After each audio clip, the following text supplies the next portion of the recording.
আসসালামু আলাইকুম। দেশে জামিন কিছু মানুষের জন্য, কিছু না, এই কিছু সংখ্যাটা কিন্তু হাজার হাজার লক্ষের ঘরে, তাদের জন্য জামিন কথাটা সোনার হরিণ। এবং ইউনূস আমলে এই জিনিসটা এমন ছিল যে এটা ইতিহাসে আছে, আইনে নাই, তাই তো মনে হচ্ছিল। এবং ইউনূসের আইন উপদেষ্টা ডক্টর আসিফ নজরুল নিজে প্রকাশ্য ওপেন ডিক্লেয়ার দিয়ে আইন আদালতের জামিন নিয়ে সে খেলাধুলা করত। বিচারকরা জামিন দিয়ে দিয়েছে, এই নিয়ে আইন উপদেষ্টার মতো পদে থেকে আসিফ নজরুল বিচারকদের নিয়ে প্রশ্ন তুলতো, সমালোচনা করতো, বলতো বিচারকরা কেন এইভাবে গড়পড়তা জামিন দিচ্ছে। আপনারা যারা উচ্চ আদালতের খোঁজ রাখেন জানেন, উচ্চ আদালতের জামিন শুনানি হতো না, এখনো যে পুরোপুরি হয় তা না। বহু জামিনের ঘটনা, জামিন আবেদন পেন্ডিং হয়ে থাকে। কেন হয়ে থাকে না হয়ে থাকে এটা সবাই জানেন, বুঝেন। আওয়ামী লীগ, মানে আওয়ামী লীগ বলতে কার্যত অফিসিয়ালি আওয়ামী লীগ না, আওয়ামী লীগের নেতা কর্মী না, জাস্ট সমাজের একটা বকে যাওয়া গ্রুপ, জেনজি গ্রুপ, মেটিকুলাস ডিজাইনের পার্ট একটা গ্রুপ। এরা যাকে তকমাটা একবার দিয়ে দিল এই লোক আওয়ামী লীগ, সেই তকমাটা যার গায়ে লাগলো তাকে গায়েবে একটা মামলা দিয়ে, ভুয়া মামলা দিয়ে জেলে নিলে পরে আর জামিন জিনিসটা তখন একটা সোনার হরিণ, এটা খুঁজে পাওয়া যায় না। কখনো কখনো জামিন হয়, মুক্তি হয় না।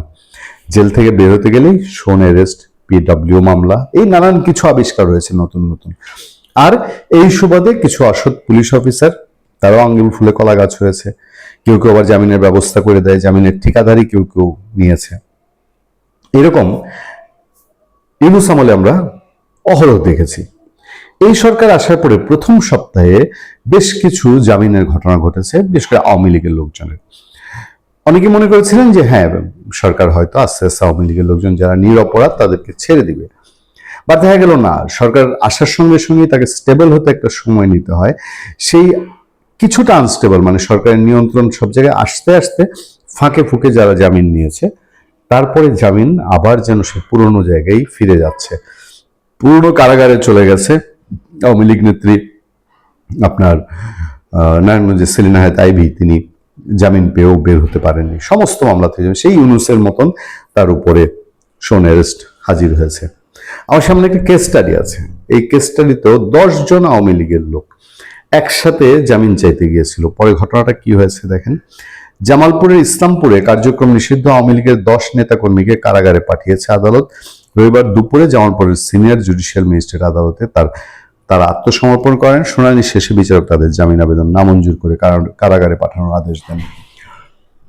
এটার মামলাটা যে মামলা, সেই ইউনূস আমলে মামলা নিয়ে বর্তমান স্বরাষ্ট্রমন্ত্রী বলছেন যে সব মামলা তখন সঠিক ছিল না, ভুয়া মামলা ছিল।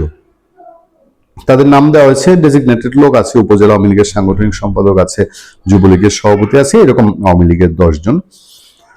মামলার সূত্র বলে 2024 সালের 16 ডিসেম্বর, মানে ইউনূসের রমরমা সময়ে ইসলামপুর উপজেলার গোয়েলের চর ইউনিয়নের সভারচর গ্রামে মোহাম্মদ হাফিজুর রহমান বাদী হয়ে ইসলামপুর থানায় বিশেষ ক্ষমতা আইনে একটি মামলা করেন। ওই মামলায় আওয়ামী লীগ ও সহযোগী সংগঠনের 128 জন নেতাকর্মীর নাম উল্লেখ করেছে। এছাড়া আরো 220 জনকে আসামি করা হয়। পরবর্তী ইসলামপুর থানা পুলিশ তদন্ত শেষে আদালতে অভিযোগ করতে দেওয়া হয়। মামলার 10 আসামি রবিবার আদালতে হাজির হয়ে জামিন আবেদন করলে আদালত সেটা নামঞ্জুর করে পাঠিয়ে দেন। ইন্সপেক্টর সাহেব আবুল হোসেন, তিনি বিশেষ ক্ষমতা আইনে মামলায় আসামিরা দীর্ঘদিন আত্মগোপনে ছিল বলছেন ইন্সপেক্টর। আজকে তারা আদালতে উপস্থিত হয়ে জামিনের আবেদন করলে বিজ্ঞ আদালত এই সিদ্ধান্ত দেন। আমি আদালতের সিদ্ধান্তের উপরে যেতে চাই না, শুধু বলবো ইউনূস আমলের ছায়া কি এখনো আমাদের উপর রয়ে গেছে? ভালো থাকবেন, সুস্থ থাকবেন। আপনার সাথে আমি আতিক রহমান, পূর্ণিয়া।